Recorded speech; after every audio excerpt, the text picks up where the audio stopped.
electric car. It held the promise of an oil-free future. But GM concluded it was losing money on the EV1 and destroyed them all. Chris Payne was incensed. I don't imagine there's very many EV1s left that haven't been crushed down. It's pretty sad.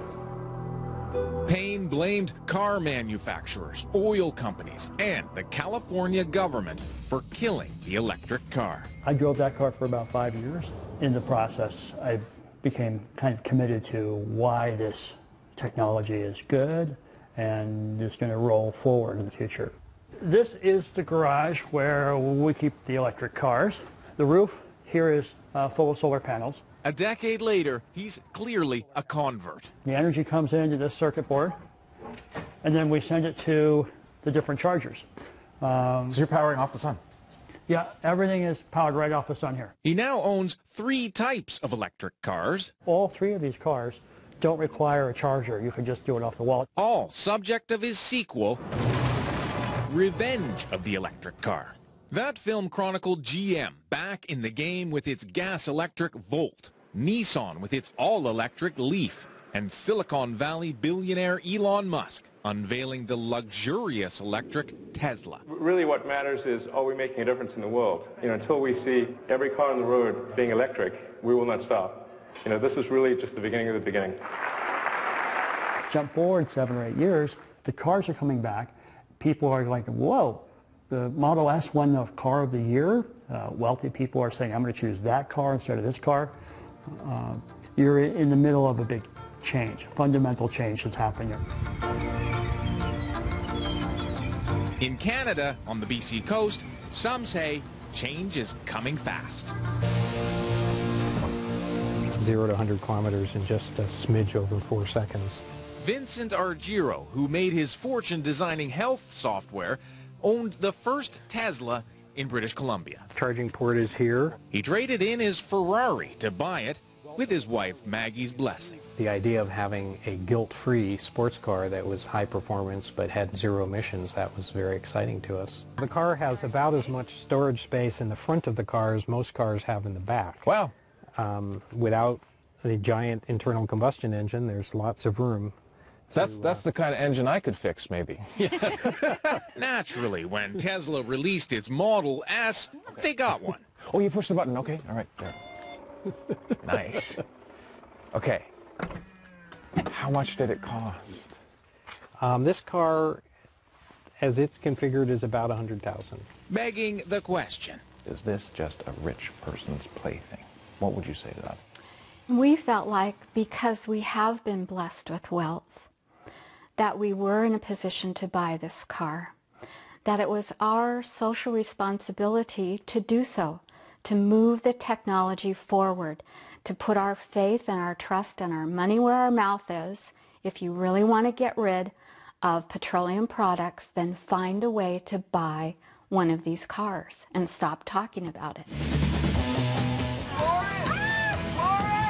In fact, Tesla owners can't stop talking about them. The thing took off like a rocket. It was so awesome. You can go as fast as you want. You can go as far as you want. I'm buying into a dream.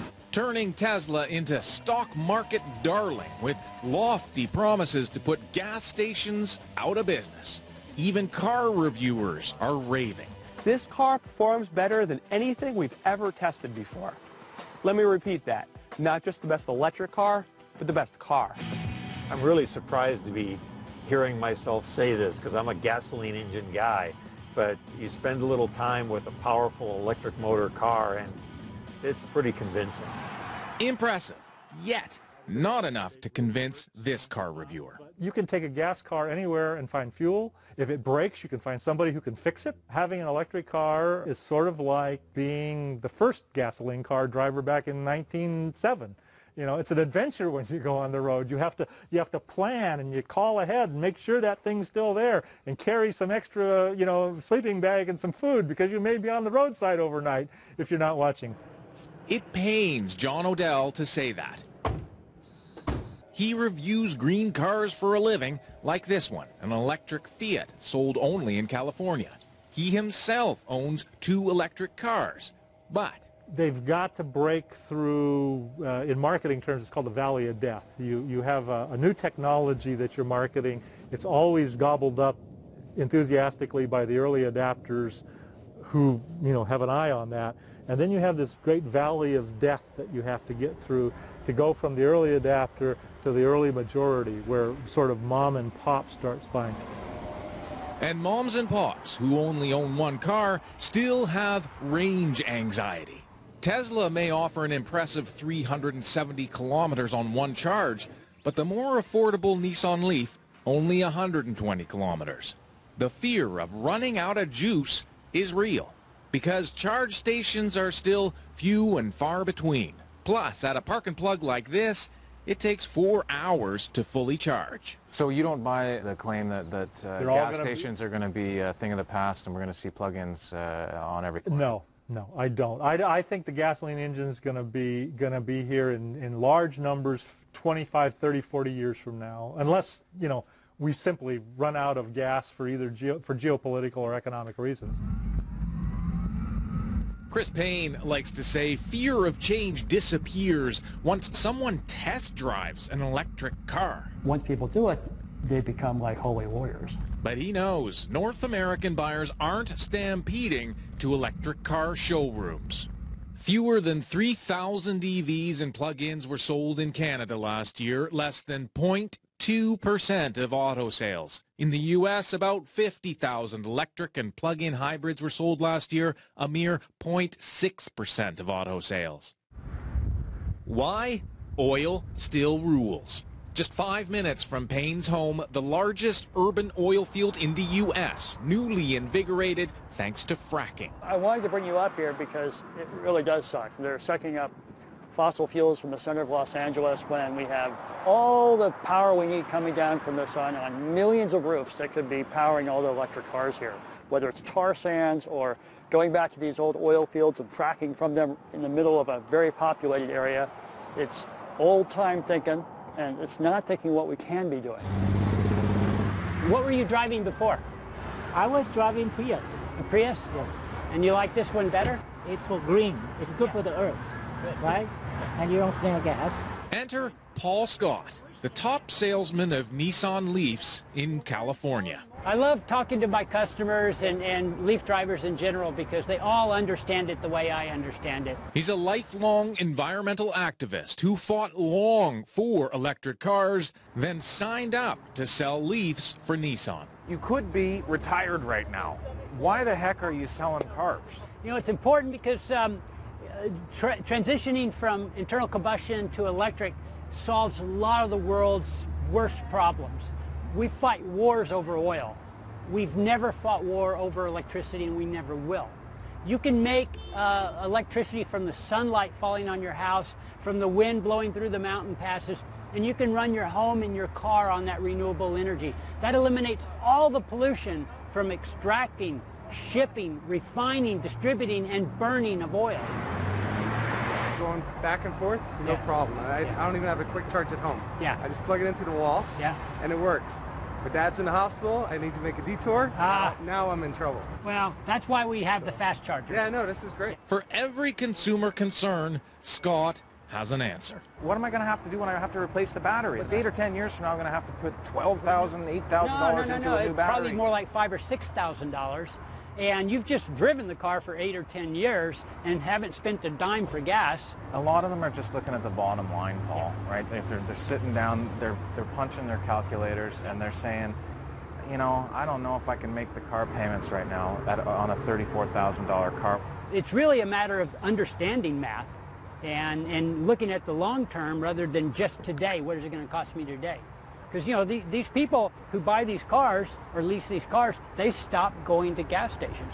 But he admits it's a long, slow sell without government intervention a la Norway. Norway has more electric vehicle owners per capita than any country in the world. Sales jumped after the government declared EVs exempt from taxes, parking fees, and tolls, and installed thousands of free public charging stations.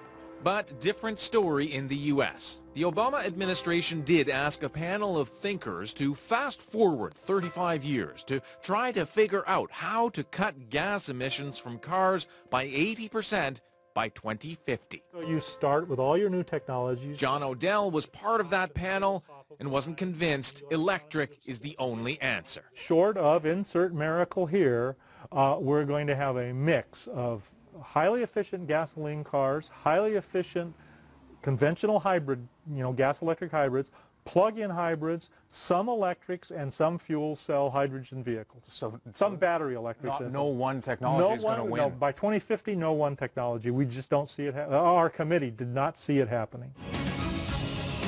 Tesla will have you believe this is the miracle. The Tesla Supercharger. We expect to cover the entire United States and the lower part of Canada. The Supercharger Highway, where Vincent and Maggie Argiro charge up in no time flat. We need to be here for maybe a half an hour just to leave a little cushion to get home. And it's free. It is free. Enough time to make new friends, perhaps discuss that $35,000 model Tesla promises for 2017. Then, off we go. Have a safe drive. Don't go too fast. We won't. Even though we can. we will. Yeah, we'll keep the horse in reins. Bye. As for Chris Payne, he's on to a new documentary about the rise of bicycle culture. I still think there's tremendous forces trying to shut down electric cars. And the good news is that there's a lot of forces trying to make them happen. Will the electric car ever cross its valley of death? It won't happen overnight. Not without convincing consumers it's time to switch. Duncan McHugh, CBC News, Los Angeles.